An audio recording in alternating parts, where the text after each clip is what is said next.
Welcome back, everyone, to another Bloodline video. It is your boy, Steven Ryan, back at it with a different type of video today. But before we get into it, I want to remind everyone we do have a giveaway going on where we're giving away a box of 21-22 Optic Basketball Blaster. You have until this Sunday to make sure you are entered in it. So be sure to get over and get over to that video. It'll be tagged up top, tagged at the end, tagged down below. All you got to do is let us know who you think is going to win the World Series out of the 12 teams who have made the playoffs.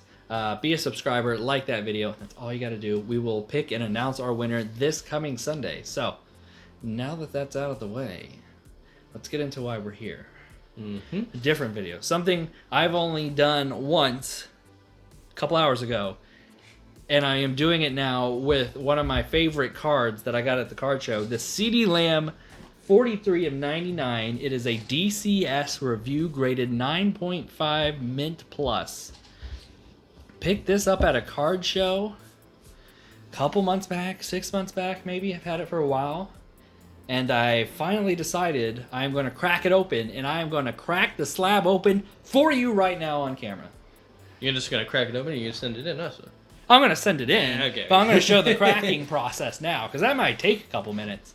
So, yeah, we're going to crack it open. I'm going to put it in our next submission video, and then, yeah. That is what we're going to do. So I'm a little nervous about this because I practiced on a different slab. Where are those slabs? A fail or a success? We'll see. I practiced on one of these slabs earlier because I don't have another Dallas card show at DCS grading. So Ryan has a bunch of these that are pretty much worthless. But it's going to be a little tougher given that it doesn't come all the way out.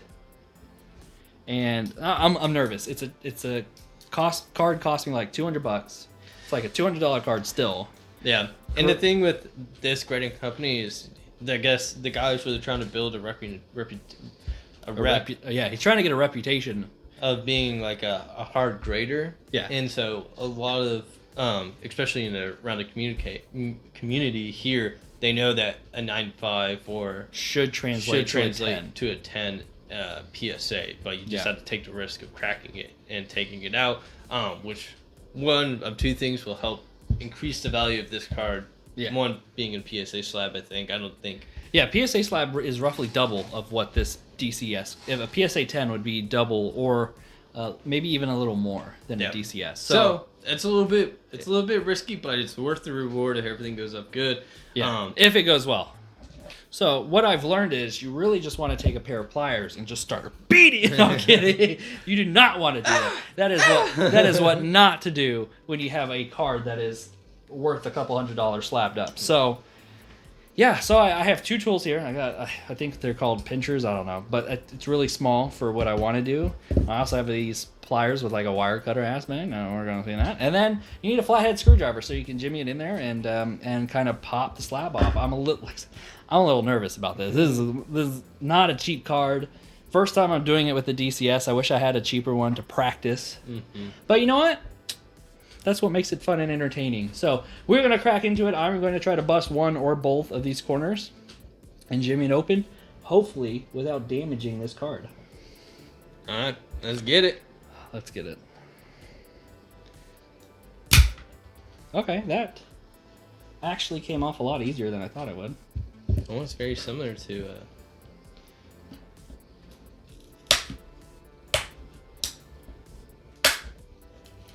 So essentially, what you want to do, so I could talk, and you want to cut off at least one of the corners, and you want to try to wedge color comp tape while you do your thing. Oh, if you want to, you just want to. So yeah, now Steve's just. If you want to do it in an Australian accent, try to be like Steve Irwin, mate, and be like, "Oh, crocky." What you gotta do is you gotta get in here and you gotta jimmy this open with a flathead, and you just gotta rotate all the way down. And actually, this is coming up a lot easier than I thought it would. I was a little nervous, and I don't know why. So Steve is being very comfortable at the moment. That's your Australian accent. That's my Australian accent. Apologize. Not much I can do at the moment because my tonsils have just been removed. You did just have throat surgery, so. So Steve's being very careful. He just wanted the card to strike back at any time. Oh my gosh. You can perhaps. But yeah, he's just jimming around the edges, working the card, working the slab up, making sure that everything's gonna be okay. You can't take it seriously. Does it hurt to talk like that? No, not really. Oh, okay. Just find the words. So now Steve's at the point where he's gonna. You want another hand? Do you want me to hold it? What do you want me to do? You need help? I don't know what I want to do. I'm trying not to get too close to the card. There you go. Keep an eye on it.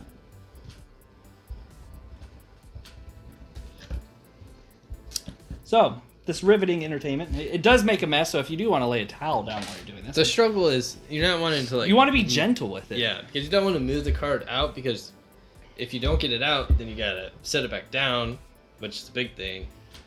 But you don't want the card to shift as Steve just shatters his I know, PC. and I have an expensive gaming monitor behind. And not expensive, but a brand new one.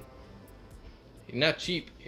No, they're not cheap. Monitors are not cheap. I mean, yeah, no, not at all. And it's just reflecting off of it, so hopefully it's somewhat durable. So, I mean, I like the buddy system, but I've never cracked a slab. But I've seen a lot of people use the buddy system. I say I hold the bottom, you just lift up. Okay, let's try that.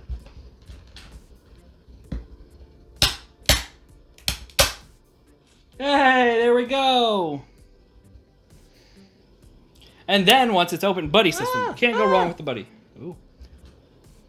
Okay, well, it's going to come off in a second. So, and then once you're done, you just kind of pop it out. Ooh, that's thick. Oh, dude, it's got a protective layer. Yeah. I didn't know that. So that's good to know. We'll do like a BCS. I thought they did. So what I didn't realize is that they layer a thin piece of plastic on the top sleeve it up and the bottom, and there's actually, I think there's two on the bottom. There's two on the bottom.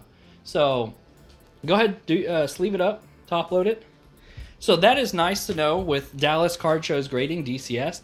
They do put some protective, because I was looking for a penny sleeve earlier and I could not find one.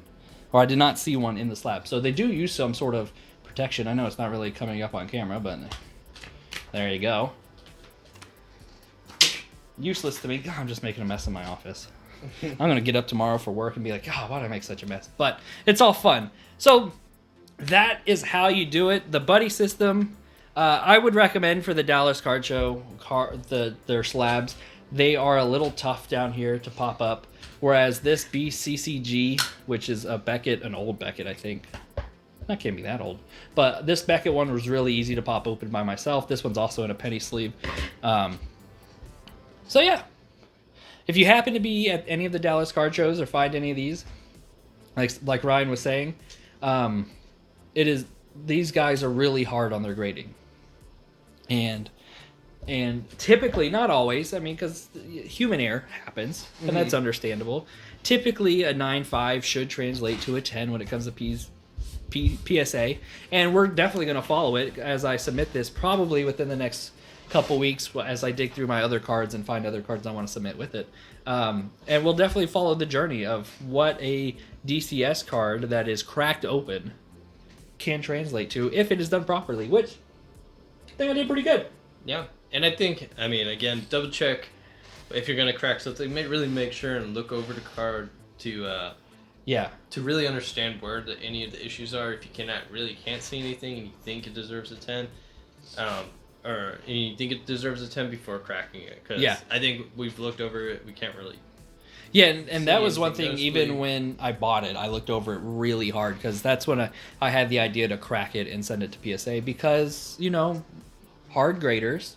Someone's already reviewing the card. You're getting it at virtually raw price. I think I paid maybe $20 or $30 more than raw at the time for a card that would come back PSA 10, BGA. I mean, shoot, even a BGS 10 would. Yeah. But yeah. So it's a risk. It's always a risk. Everything with the card game is a risk when it comes from just opening boxes to cracking slabs to flipping to holding to. It's all a risk. So just got to know how to manage your risk and limit the damage as much as possible. It's a good little life lesson. Yeah. So that'll do it for this video. Be sure to get over to our giveaway video again, tagged at the top and bottom, or down in the description, and probably even as a pinned comment if I can remember. I'm really bad at that. So get over to the giveaway. You have until this Sunday to enter to win the 21-22 optic basketball box. The blaster box, I should say. So yeah, that'll do it. Let us know, have you cracked any slabs before? Have you had any trouble with them? Let us know what slabs you have cracked with what companies, because we're dying to know. I have another one that I am debating on cracking that is in a tuxedo slab. So the SGC that Clyde Drexler. Yeah. I'm still debating on that. You're still trying to talk me into cracking that one. Yeah. But I just like it in the tuxedo slab. So, like I said, let us know down in the comments what you have cracked and tried to send off to other companies. So, that'll do it for this video as I stop rambling. Till next time, y'all. We'll catch you later.